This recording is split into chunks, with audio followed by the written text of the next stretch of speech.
ની આન બાન અને શાનનું પ્રતીક આ રાષ્ટ્રીય તહેવાર તમારા બધાના જીવનમાં નવી ઉર્જા અને ઉત્સાહનો સંચાર કરે, વિકસિત ભારતનો સંકલ્પ વધુ મજબૂત બને। પ્રધાનમંત્રી નરેન્દ્ર મોદીએ સોશિયલ પ્લેટફોર્મ એક્સ પર આ પોસ્ટ મૂકી છે અને તેમણે દેશવાસીઓને આજના દિવસની શુભકામનાઓ પાઠવી છે।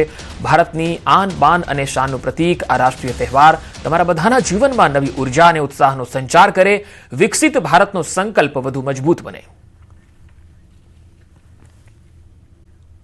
ખાતે જોવા મળ્યા। હવે આ તસવીર જુઓ, આ છે વાવ થરાદથી। વાવ થરાદમાં જે રાજ્યકક્ષાની ઉજવણી થઈ રહી છે તેમાં મુખ્યમંત્રી ભૂપેન્દ્ર પટેલ અને રાજ્યપાલ આચાર્ય દેવવ્રત હાલ ધ્વજવંદન કરવા માટે પહોંચ્યા છે અને તેમનો કાફલો અત્યારે વાવ થરાદ ખાતે આવી પહોંચ્યો છે અને સેના જે છે એ તેમનું સ્વાગત પણ કરી રહી છે। ખાસ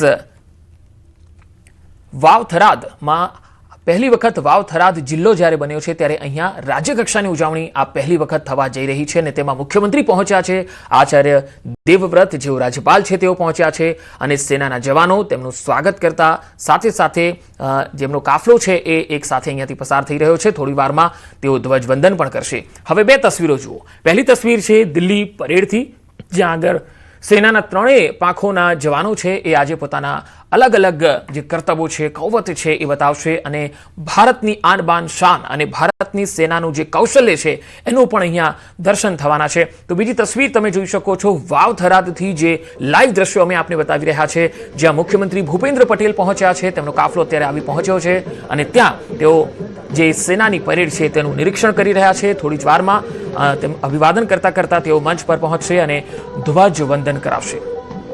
તો રાજ્યકક્ષાની ઉજવણી આ વખતે વાવ થરાદ ખાતે થઈ રહી છે અને વાવ થરાદ એ જિલ્લો બન્યા પછી આ પહેલી રાજ્યકક્ષાની ઉજવણી વાવ થરાદમાં થઈ રહી છે। ગઈકાલે પણ મુખ્યમંત્રીએ વાવ થરાદમાં કરોડોના વિકાસ કાર્યોની ભેટ પણ આપી હતી, જેમાં એક નવું જે જિલ્લા સેવા સદન છે એ પણ સમાવિષ્ટ થાય છે અને આજે તેઓ પહોંચ્યા છે ધ્વજવંદન કરાવવા માટે વાવ થરાદ ખાતે। તો રાજ્યપાલ અને મુખ્યમંત્રીની ઉપસ્થિતિમાં ધ્વજવંદન કાર્યક્રમ થઈ રહ્યો છે। પરેડ માર્ચ પાસ્ટની સલામી તેઓ ઝીલી રહ્યા છે। વાવ થરાદમાં રાજ્યકક્ષાનો પ્રજાસત્તાક દિવસ મનાવવામાં આવી રહ્યો છે। પરેડ માર્ચ પાસ્ટની સલામી તેઓ ઝીલશે। રાજ્યકક્ષાની ઉજવણીના અવસરે વિવિધ સાંસ્કૃતિક કાર્યક્રમો અને પોલીસ દળ દ્વારા વિવિધ નિદર્શનો પણ અહીંયા પ્રસ્તુત કરવાના છે। તો બીજી તરફ દિલ્હીથી જે તસવીરો તમે જોઈ રહ્યા છો એ પણ તમે નિહાળી શકો છો। થોડી વારમાં અહીંયા પરેડ જે થવાની છે એ પણ અમે આપને લાઈવ દ્રશ્યોમાં બતાવીશું।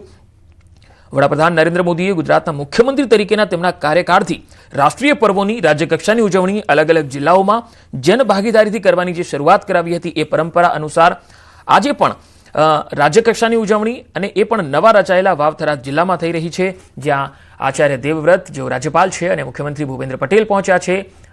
3 થી 4 તસવીરો પણ તમે જોઈ શકો છો। વાવ થરાદ, ગાંધીનગર, અમદાવાદ કમલમ કાર્યાલય અને દિલ્હીથી ચારે તસવીરોમાં આજની અદ્ભુત તસવીરો અને આન બાન અને શાન સમાન આપણો તિરંગો લહેરાઈ રહ્યો છે। સૌ કોઈ તિરંગાને સલામી આપી રહ્યા છે, ભારતના વીર જવાનોને યાદ કરી રહ્યા છે અને વીર જવાનોએ આપેલા એ બલિદાનને પણ યાદ કરી રહ્યા છે। લોકશાહીનો આ મહાપર્વ છે।